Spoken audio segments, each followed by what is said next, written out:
Et au terme de ces longs mois de réflexion et de collaboration empreints de convivialité et de cohésion, les membres de la commission ont rendu un vibrant hommage au président de la commission, Ousmane Issoufou Maïga, les temps forts avec Boubacar Bablintouri. Le bateau de la Commission nationale de rédaction de la Charte nationale pour la paix et la réconciliation nationale qui a quitté le quai un 27 décembre 2024 avec à son bord une quarantaine de membres est arrivé à bon port.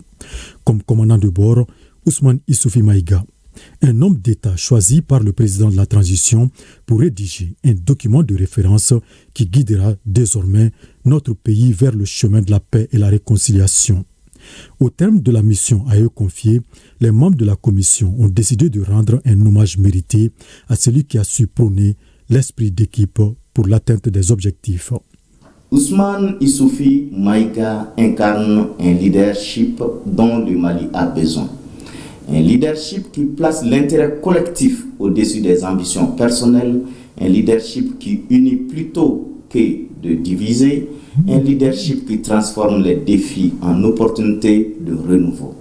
Son parcours est une source d'inspiration pour les générations présentes et futures, car il démontre qu'avec de la volonté, de la persévérance et un profond amour pour son pays, il est possible de construire un avenir meilleur.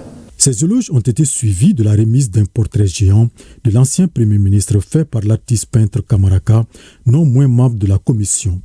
Ému par la marque de reconnaissance envers sa modeste personne, il s'est exprimé à travers Oumar Bokar, comme le veut la tradition songoïa. Notre grand frère, notre tonton, notre chef, en tant que président de notre commission, vous retourne avec tous les mots de bienveillance les honneurs que vous venez de lui adresser.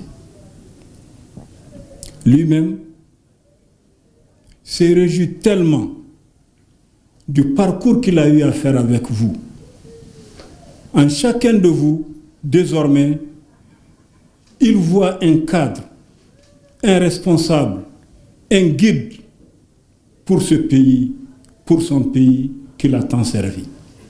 Combien de fois il a eu le bonheur de travailler avec vous. Nous pouvons témoigner que par rapport à cette situation, en chacun de vous, il a eu un plaisir constant, un plaisir énorme de vous rencontrer, de rencontrer des hommes et des femmes de valeur, des dignes fils de ce pays qui, malgré les contraintes du moment, sont mobilisés pendant toute une année autour de lui pour avoir le résultat que nous venons d'engranger. En chacun de vous, il voit le pionnier pour le développement du Mali.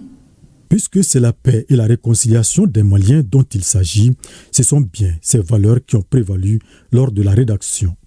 C'est pourquoi les bénédictions ont été faites pour un Mali réconcilié où tous ses fils puissent parler le même langage, celui de la paix.